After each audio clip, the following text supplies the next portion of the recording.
tengo que pediros disculpas en general, puesto que en mi afán de explicar al máximo de lo que se hablan en los videos, tal vez creo que en el video pasado, haplotipos y paternidad, fui muy teórica. Y no se trata tampoco de que se convierta solamente en clases de biología molecular nuestro programa. Sin embargo, me permito de nuevo contextualizar. Estos conceptos teóricos los he traído a colación, puesto que el respeto que me inspira el realizar este trabajo por ustedes hace que no pueda simplemente limitarme a dar noticias sensacionalistas, sino tratar de dar, en la medida de lo posible, esos conceptos básicos que son la base de estos exámenes de ADN. Ahora, por ejemplo, el día de hoy vamos a hablar de lo que debería ser resultados que podrían ser analizados. Y para ello se habló en el video, que os recomiendo verlo para aquellos que no lo han visto, de lo que son los marcadores STS. Ahora, ubiquémonos. Aquí tenemos un cromosoma, en el caso exacto, el 21. Para construir los mapas que vamos a ver al interior del programa, fundamentalmente se van a seleccionar locis, o sea, están marcados de aquí a aquí, estos locis, y van a seleccionarse estas regiones STS, STS1, STS2, STS3, etcétera, que son esas regiones en donde se dan fundamentalmente estas repeticiones, como ya lo analizamos en el video pasado. Ahora, una vez que se identifican estos loci, en donde, por ejemplo, se encuentran los marcadores de los que ya hemos hablado, TPOX, D2, S11, etc., estos 13 marcadores, se mide la distancia, por ejemplo, entre dos locis. Y esta distancia se la puede medir en distancia de pares de base o también otro tipo de unidades que no vamos a entrar. Y con estas distancias en general se construye lo que se llama un dendrograma, que nos va a dar la distancia que se encuentra en general entre los distintos haplotipos. Creo que voy a entrar directamente al video y con esto comprenderemos un poco más estos conceptos. El ADN mitocondrial es un ADN que posee un genoma pequeño, circular, que tiene aproximadamente 16.569 pares de bases. En general, viene de la línea materna. Quiere decir que es transmitido por el óvulo y no contiene información masculina. ¿Cómo se conoce con exactitud todos los nucleótidos?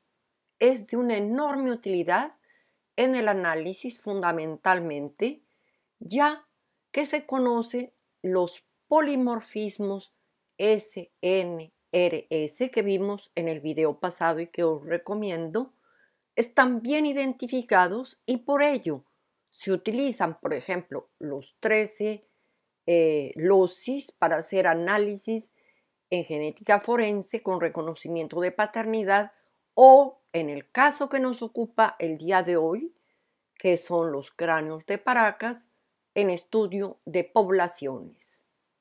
El ADN mitocondrial es categorizado en varios tipos y grupos denominados haplotipos y haplogrupos.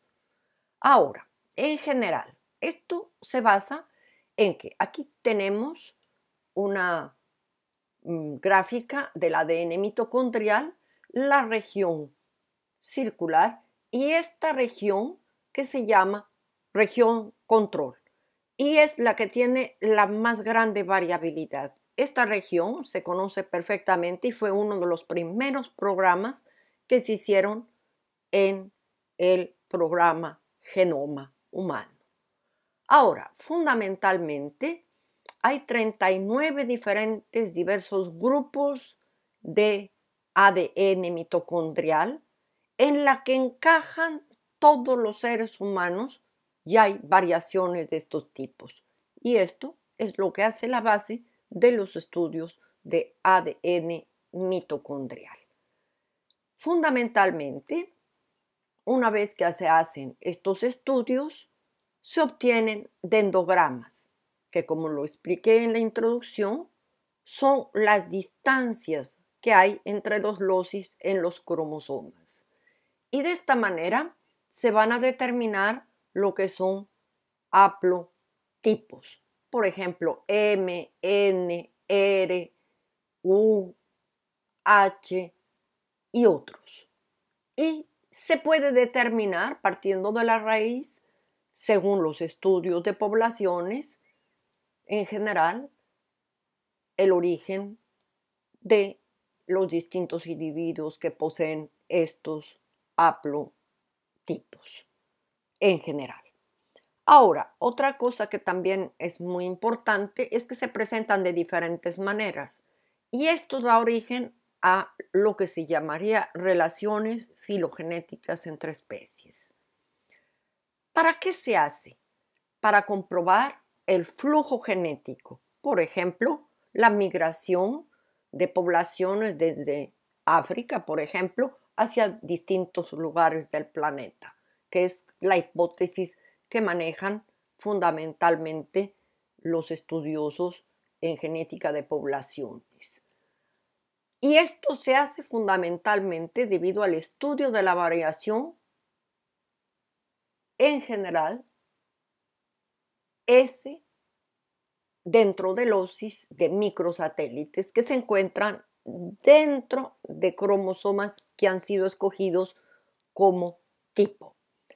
Ahora, cuando más de un haplotipo se encuentra en una especie y el haplotipo menos frecuente es idéntico al haplotipo común en otras especies, se puede determinar la transferencia de fluido génico.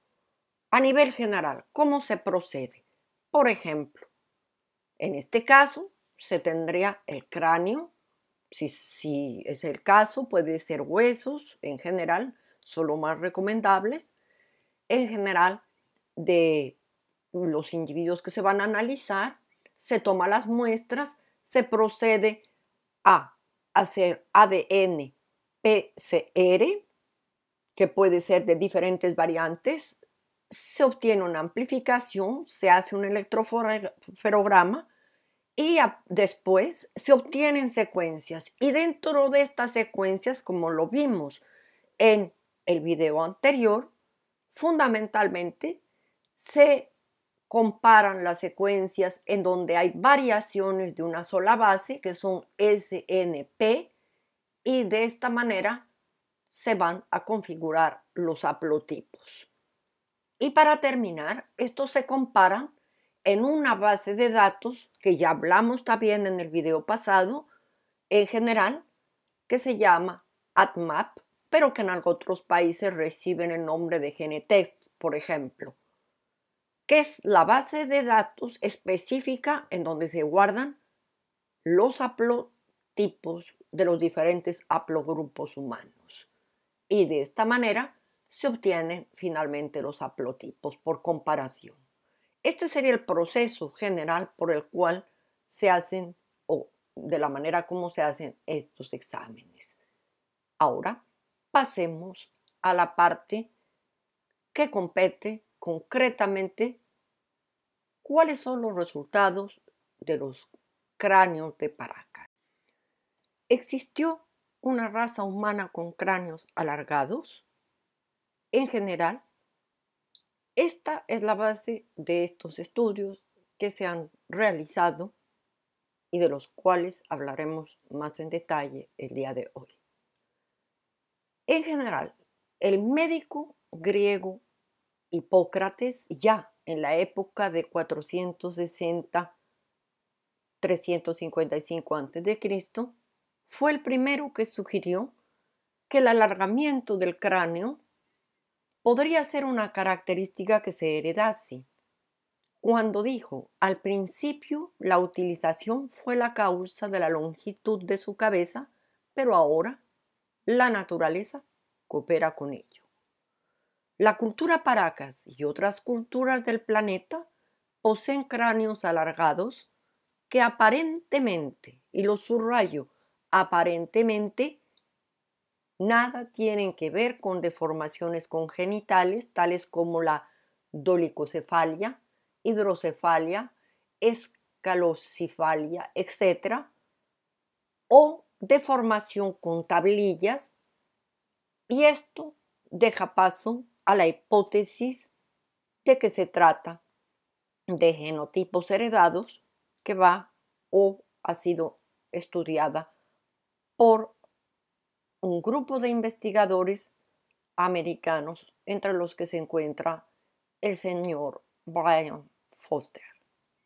Los estudios y mediciones morfológicas del gran arqueólogo peruano Julio César Tello, que en 1928 descubrió una necrópolis con 429 momias de una edad aproximada de 800 años antes de Cristo, muestran que, veamos esta tabla, que nos muestra que el volumen del cráneo del Homo sapiens sapiens es aproximadamente 1980 centímetros cúbicos y el volumen de un cráneo de Paracas es de 3200 centímetros cúbicos. La talla es 25% más grande que la de un Homo sapiens sapiens. El peso 60% más pesado que el cráneo de un Homo sapiens sapiens. Además, también podemos decir que en general poseen una placa sola parietal, mandíbulas más anchas. Estos cráneos no son exclusividad de Paracas. Aquí vemos una foto de un cráneo alargado del Ecuador.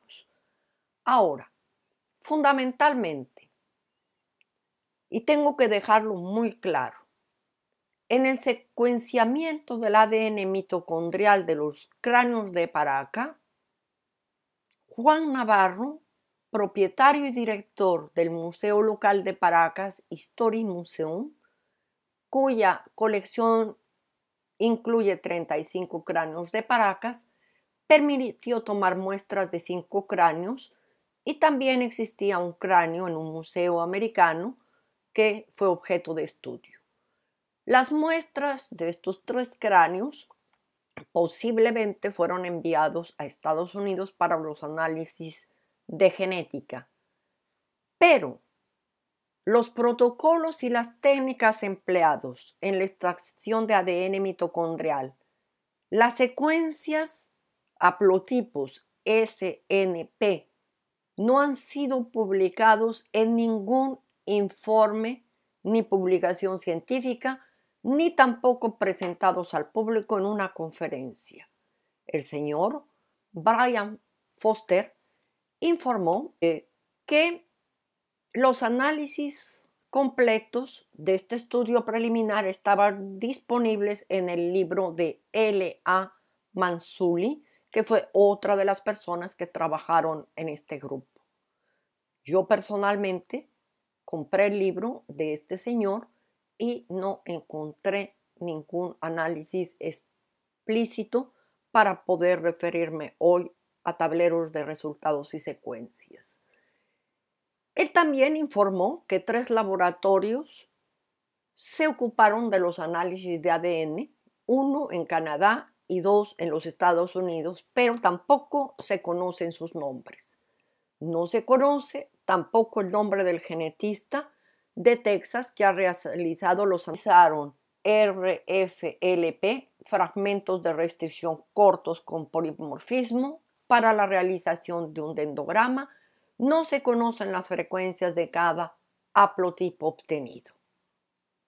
En un principio, el señor Brian Foster citó que la doctora Melba Ketchum de DNA diagnóstico había realizado el análisis de ADN mitocondrial, pero tiempo después, también en otra conferencia, desmintió y dijo que la doctora Melba Ketchum solo había participado en el grupo, no se había ocupado de los análisis.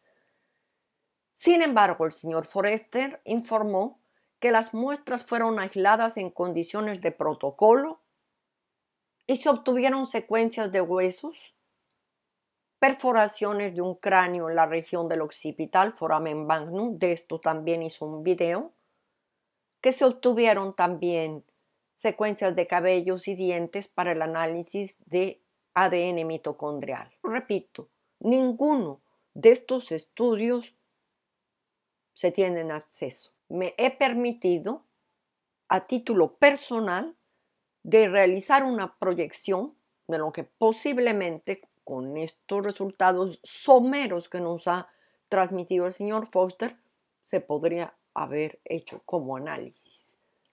Pero, repito, no existe públicamente ninguna información. Es posible que una vez que se hayan hecho las extracciones de las muestras, se haya realizado amplificación por PCR. Después de amplificación por PCR se hayan realizado, lógicamente, electroferogramas y que de esos electroferogramas se hayan encontrado secuencias y de estas secuencias se hayan identificado los haplotipos, para obtener finalmente estos resultados en general, que son los que vagamente se han comunicado. Esta tabla, repito, es mi propia interpretación escuchando al señor Brian Foster, con el cabello del cráneo alargado, este cabello rojizo. PCR amplificación, tiene que haber dado amplificación si hay resultado.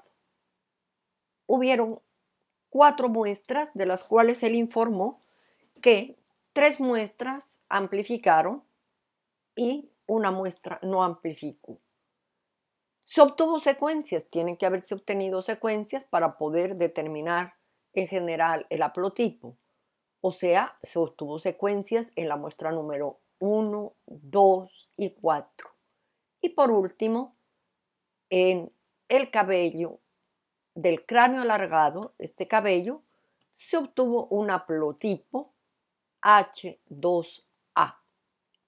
Este haplotipo lo veremos más adelante.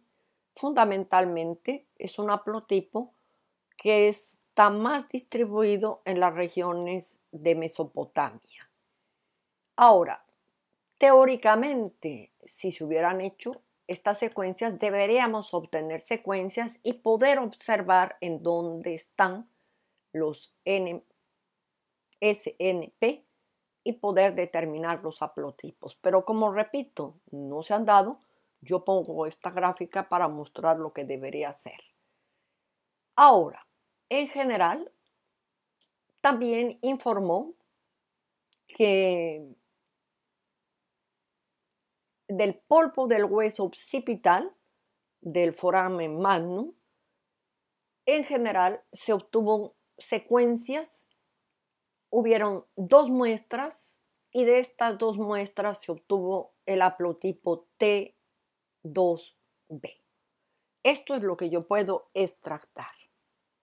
Ahora, en esta parte, pasemos a las conclusiones.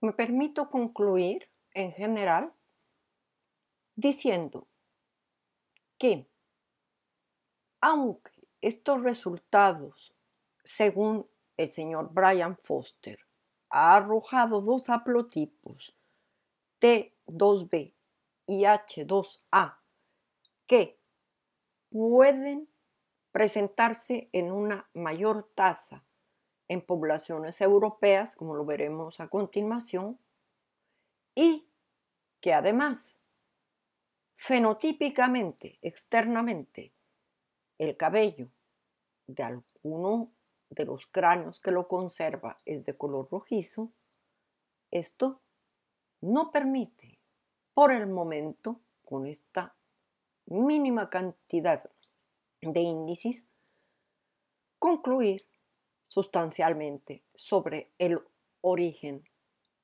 externo a la región de América de estos propietarios de los cráneos de Paracas. Aunque los resultados de los primeros estudios de ADN mitocondrial, no los del señor Foster, resultados que se han hecho en los Estados Unidos, mostraron la esperada ascendencia de Siberia y Asia de la mayoría de las modernas tribus de poblaciones nativas americanas, en 1997 las cosas tomaron un giro inesperado, ya que se encontró que un pequeño porcentaje de los nativos americanos modernos tienen un tipo inusual de ADN, de la misma manera como ya hicimos un video en donde los nativos de las islas de la Melanesia poseían un gen diferente que los hacía diferentes. Esto no los hacía exteriores al planeta, no, simplemente poseen un ADN con una mutación de un gen. Ahora, en este caso se encontró que estos nativos poseían un tipo inusual de ADN y que existen unos muy pocos lugares en Europa y Medio Oriente que poseen. Sin embargo, en julio del 2001, este único gen que los haría diferentes fue encontrado en una tribu pequeña en la zona desértica del norte de Gobi. Esto pondría muy en tela de juicio estas afirmaciones de que estos poseedores de los cráneos emigraron desde Mesopotamia o de Europa del Este, como lo afirma el señor Foster. El señor Brian Foster informa a la opinión pública que los cráneos presentarían un ADN mitocondrial con mutaciones desconocidas que ninguna persona o primate o animal posee.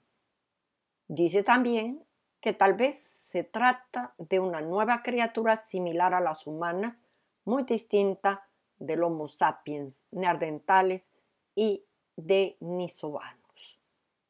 Como lo veremos a continuación, en general no existen estos estudios, no nos ha dado en general los dendrogramas ni las comparaciones filogenéticas. Pero por el momento no poseemos las secuencias tampoco de ADN para poder confirmar sus afirmaciones, no conocemos los haplotipos. Entonces esperamos que en la conferencia de Los Ángeles del día 2 de febrero de este año se liberen estos estudios de ADN.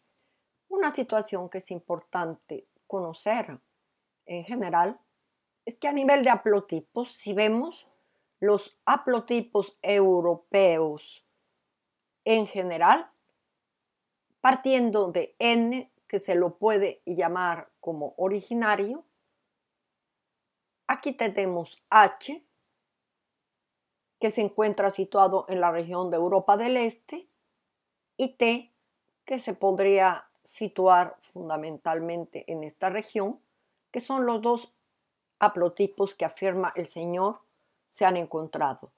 Pero esto no está verificado. El hecho de haber encontrado estos haplotipos simplemente podría abrir, en caso de verificarse, una investigación para ver si estos haplotipos también se presentan en las regiones de la América prehispánica. Puesto que, por ejemplo, como vemos en esta foto, aquí tenemos una foto de México, en donde tenemos esculturas con grandes cráneos, o sea que no es exclusivo esto de determinadas regiones. Parece ser que es más generalizado de lo que se piensa. Ahora, a nivel de afirmar que no tienen ninguna relación con el neandertal y denisovanos, debería haberse construido estos árboles con las distancias en general entre haplotipos y determinar si no pertenecen a denisovanos o a neandertales, pero dentro de la información no existe este tipo de información. Ahora, también me gustaría decir que en general, y esto es muy importante, al principio se dio unas esperanzas enormes a los estudios del ADN mitocondrial en lo que es genética de poblaciones. Sin embargo, actualmente la situación disminuye un poco, puesto que en general en los estudios precisamente con antiguos americanos, el ADN mitocondrial se ha convertido en una cuestión muy controvertida por varios equipos compitiendo y muchos científicos serios afirman que la tasa de mutación en esta región, como ya vimos el ADN circular y en esta región que se utiliza, que es la más variable como testa, en general es el talón de Aquiles de los estudios filogenéticos, lo que da una controversia. A esto, Richard, en palabras de Foster, en 2008, dice: se ha notado una presión selectiva sobre el ADN mitocondrial, exactamente sobre esta región de control, que es la más utilizada para las reconstituciones filogenéticas, quiere decir, para hacer estos árboles filogenéticos o dendrogramas en general. Y dado el carácter haploide del ADN mitocondrial, esto genera dificultades en la calibración de la tasa de mutación y supone un grave problema, puesto que el empleo de tasas inadecuadas puede alterar sustancialmente el tiempo de datación de ciertas variantes mitocondriales, lo que conlleva a que se puedan dar conclusiones erróneas. Ahora, concretamente, en el mejor de los casos, este estudio de los cráneos de Paracas no es concluyente.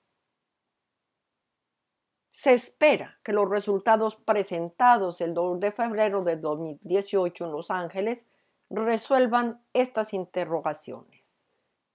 Y el último extracto de una entrevista del señor Foster nos dice: el genetista, refiriéndose al genetista de Texas, que no se sabe quién es, vive en los Estados Unidos, tiene un doctorado, un montón de trabajos para el gobierno de Estados Unidos, con tanta claridad que el gobierno no elegiría a alguien que es escamoso sensacionalista.